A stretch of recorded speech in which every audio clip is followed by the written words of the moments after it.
अब हम लोग देखेंगे क्वेश्चन नंबर 3 में क्या बोलेगा, in the flowing A page find the missing terms in the boxes. बोला गया है कि ए पेज में कुछ सीरीज दिया हुआ है और उसमें कुछ बॉक्स खाली है, उस बॉक्स में कौन सा नंबर होगा उसी को फाइंड आउट करना है। ठीक है, तो हम लोग फाइंड आउट करने से पहले कुछ थोड़ा सा बेसिक रूल सीखेंगे। देखिए हम लोग जानते हैं कि ए एन इक्वल टू क्या होता है, A plus N minus one into D होता है। ठीक है, एन एक term equal to A plus N minus one into D. अगर हम इसी को लिखें A5 लिखें तो A5 लिखेंगे तो ए तो एज यूजुअल रहेगा। अच्छा, एक चीज यहाँ से ऑब्जर्व ये करना है कि जो हम एन लिखते हैं ये एन वही वास्तव में एन यहाँ लिखा जाता है। तो अगर हम A5 लिखे हैं तो यही 5 इस एन के जगह पर आएगा कि नहीं आएगा, तो 5 minus one into D solve करेंगे तो क्या मिलेगा, a प्लस 4d, यानी A5 इक्वल टू कितना आ गया, a प्लस 4d। उसी तरह से अगर हम बोले A6 क्या होगा तो a plus 6 minus one into D होगा, यानी a प्लस 5d होगा। तो A6 यहाँ पे कितना आ जाएगा, a प्लस 5d। अच्छा, यहाँ पे हमें ये ध्यान देना है कि जो भी हम टर्म निकालते हैं, जैसे A5 निकालें तो यहाँ क्या मिला, a प्लस 4d, मतलब यहाँ 5 है उससे एक कम मिलता है और d से मल्टीप्लाई हो जाता है। उसी तरह से A6 निकालें तो a प्लस 5d, यानी 6 है तो उससे एक कम 5d से मल्टीप्लाई हो गया। तो इसी को हम लोग क्या करेंगे, यहाँ पे अप्लाई करेंगे और फाइंड आउट करेंगे ये बॉक्स का कौन सा नंबर आएगा। ठीक है, तो देखिए हम इसका नाम कर देते हैं, ये A1 है, ये A2 है और ये A3 है। ठीक है, तो कॉमन डिफरेंस क्या होगा, तो D इक्वल टू बोल सकते हैं A2 माइनस A1 होगा। ठीक है, कॉमन डिफरेंस क्या होगा, A2 माइनस A1 होगा। अच्छा, यहाँ पे क्या है, A3 दिया हुआ है वैल्यू, तो हम अगर A3 निकालना चाहें A3 तो हम A3 को क्या ले सकते हैं, a प्लस 2d। अभी बताएं कि जो यहाँ पे नंबर होता है a प्लस डी में उससे एक कम करके मल्टीप्लाई कर देते हैं, यहाँ 3 है तो यहाँ पे 2d कर दिए। ठीक है, अब यहाँ से वैल्यू पुट करेंगे तो A3 की जगह पर है कितना 26, तो इस A3 की जगह पर कितना लिखेंगे 26। a का मतलब होता है फर्स्ट टर्म, तो फर्स्ट टर्म है कितना 2, तो 2 लिख देंगे प्लस 2d। ठीक है, अब यहाँ 26 2 इधर आ जाएगा तो 26 माइनस 2 और यहाँ क्या हो जाएगा 2d, तो 26 में से 2 जाएगा तो कितना आएगा 24 इक्वल टू 2d। तो d इक्वल टू कितना हो जाएगा, तो 2 से काटेंगे तो कितना आएगा 12 आएगा, यानी 12 इक्वल टू d। तो यहाँ से d का वैल्यू आया है कितना 12 आया है, तो हमें d का वैल्यू फाइंड आउट नहीं करना है, हमें तो A2 का वैल्यू फाइंड आउट करना है, क्योंकि A2 का वैल्यू मिल जाएगा तो बॉक्स का वैल्यू मिल जाएगा, क्योंकि A2 को ही बॉक्स का वैल्यू हम लोग मतलब लेट किए हैं।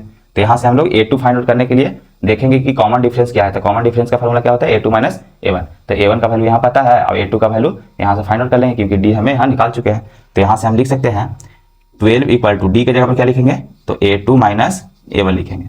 ठीक है, 12 A2 तो हमें फाइंड आउट करना ही है और माइनस A1 कितना है तो 2 है, तो यहाँ पर 2 लिख देंगे। अब यहाँ पे माइनस 2 इधर आ जाएगा तो 12 प्लस 2 इक्वल टू A2 आ जाएगा। तो A2 है कितना आ गया 12 और 2 14, यानी A2 का वैल्यू कितना आ गया 14।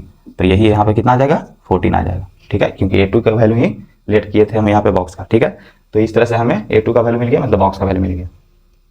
अब सेकंड देखेंगे, यहाँ भी उसी तरह से सोचेंगे कि ये फर्स्ट टर्म है, ये सेकंड टर्म है, ये थर्ड टर्म है, ये फोर्थ टर्म है, यानी इसे हम बोलेंगे A1 A2 A3 A4। तो देखिए बनाते समय ध्यान देना है कि जिसका जिसका वैल्यू है, मतलब A2 का वैल्यू दिया हुआ है तो हम लोग A2 निकालेंगे, A4 का वैल्यू दिया हुआ है तो A4 निकालेंगे। ठीक है, तो हम यहाँ से वही करने जा रहे हैं और कॉमन डिफरेंस तो पता ही है A2 माइनस A1 होता है, तो वो लास्ट में हम करेंगे कॉमन डिफरेंस। तो यहाँ से हमें A4 का वैल्यू पता है, तो इसलिए हम पहले क्या करेंगे A4 निकालेंगे। तो A4 निकालने के लिए हमें पता है A प्लस D कैसे लिखते हैं, तो D में कितना से मल्टीप्लाई करते हैं, तो जितना लिखा हुआ है यहाँ पे n का वैल्यू 4 है तो एक कम कर देते हैं और D से मल्टीप्लाई कर देते हैं, A प्लस 3D हो जाएगा। ठीक है, अब जिसका जिसका वैल्यू है उसको लिख देंगे। तो A4 का वैल्यू कितना है, तो यहाँ पे 3 है तो इक्वल टू लिख दिए। A का वैल्यू हमें नहीं पता है, लेकिन इतना पता है कि A का वैल्यू फर्स्ट टर्म होता है और फर्स्ट टर्म को हम लोग A1 से रिप्रेजेंट किए हैं, तो अब इसके A के जगह पर क्या लिख देंगे A1 लिख देंगे और प्लस 3D। ठीक है, तो इसको हम बोल देंगे फर्स्ट इक्वेशन। अगेन हम लोग देखेंगे और किसका दिया हुआ वैल्यू, तो A2 का वैल्यू दिया हुआ था, अब हम लोग A2 से बनाएंगे, जिसका वैल्यू दिया हुआ रहेगा उसी का हम लोग मतलब इक्वेशन बनाएंगे। तो यहाँ A2 का वैल्यू दिया हुआ है तो इस बार क्या करेंगे फिर A2 निकालेंगे। तो हम बताए थे कि A2 निकालते समय ये ध्यान देना है कि ये 2 रहता है तो इसे एक कम करके D से मल्टीप्लाई कर देते हैं और A तो रहेगा ही फर्स्ट टर्म और प्लस D कितना होगा, तो 1 इंटू D होगा, क्योंकि 2 से 2 है तो एक कम करके D से मल्टीप्लाई कर देते हैं। A2 का वैल्यू है कितना, तो 13, तो यहाँ लिखेंगे 13। A का मतलब फर्स्ट टर्म और फर्स्ट टर्म को हम लोग क्या चीज से रिप्रेजेंट किए हैं A1 से, तो A की जगह पर क्या लिख देंगे A1 और प्लस D लिख देंगे। अब यहाँ 13 इक्वल टू A1, इसको बोल देंगे सेकंड इक्वेशन। ठीक है, अब हम क्या करेंगे, जैसे लीनियर इक्वेशन एक्स वाई का वैल्यू फाइंड आउट करते थे उसी तरह से A1 और D का वैल्यू फाइंड आउट कर देंगे इन दोनों इक्वेशन के हेल्प से। तो हम इन दोनों के ऐड कर देंगे, यानी सब्ट्रैक्ट भी कर सकते हैं, सब्ट्रैक्ट कर देते हैं, यानी सब्ट्रैक्टिंग फर्स्ट माइनस सेकंड। जब सब्ट्रैक्ट करेंगे तो क्या मिलेगा 3 equal to A1 plus 3D 13 equal to A1 plus D. तो सब्ट्रैक्ट करेंगे तो यहाँ पर साइन बदल जाएगा सबका, तो A1 से ये कट जाएगा और यहाँ पर माइनस आ गया तो 3 में से डी जाएगा तो कितना बचेगा, तो 2D हो जाएगा। और यहाँ पर माइनस साइन आएगा, 3 है और -13 तो घट कर कितना आ जाएगा, तो -10 और 2 से काटेंगे तो कितना आएगा 5 टाइम्स यानी -5, यानी यहाँ से आ गया मेरे पास d इक्वल टू -5 आ गया। ठीक है, अब d इक्वल टू आ गया है -5, तो हमें तो फाइंड आउट करना है इस बॉक्स का। तो पहले अगर हम d का देखें वैल्यू तो इन दोनों का डिफरेंस d कहलाएगा, तो हम लोग इस d की जगह पर क्या लिख सकते हैं, A2 A1। अच्छा ऐसा करते हैं कि यहाँ पर वैल्यू पुट कर लेते हैं, A1 का वैल्यू तो फाइंड आउट किया जा सकता है, तो A1 का वैल्यू कितना हो जाएगा, तो कोई इक्वेशन में कर देते हैं, इसी में पुट कर देते हैं, चाहे इसमें पुट कर देते हैं।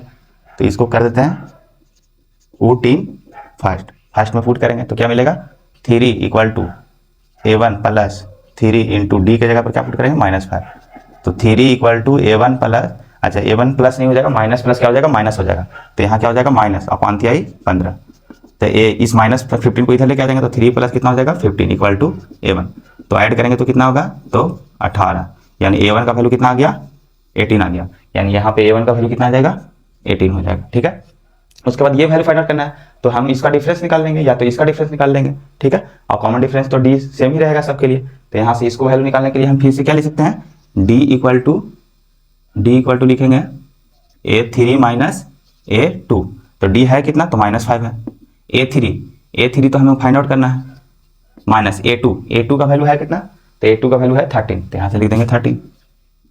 अब इस -13 को इधर लेके आएंगे तो -5 तो पहले से था, इधर आएगा तो +13 इक्वल टू A3।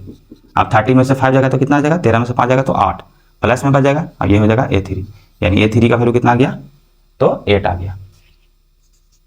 ठीक है, अच्छा एक चीज़ और, कॉमन डिफरेंस जब हमें पता हो जाता है तो हमें पता है कि अगर अगला टर्म निकालना है किसी एपी सीरीज में तो हम लोग कॉमन डिफरेंस को ऐड करके उसका अगला टर्म बता सकते हैं। जैसे यहाँ पे हमें 13 पता हो गया था, मतलब 13 पहले से दिया हुआ था, अब ये टर्म निकाल ही चुके हैं और कॉमन डिफरेंस भी निकाल चुके हैं, तो हम अगर इस टर्म में कॉमन डिफरेंस को ऐड कर देते हैं तो हमें ये वाला पता चल जाता।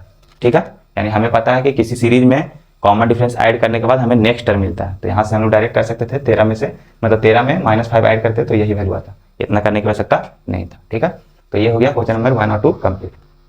ठीक है।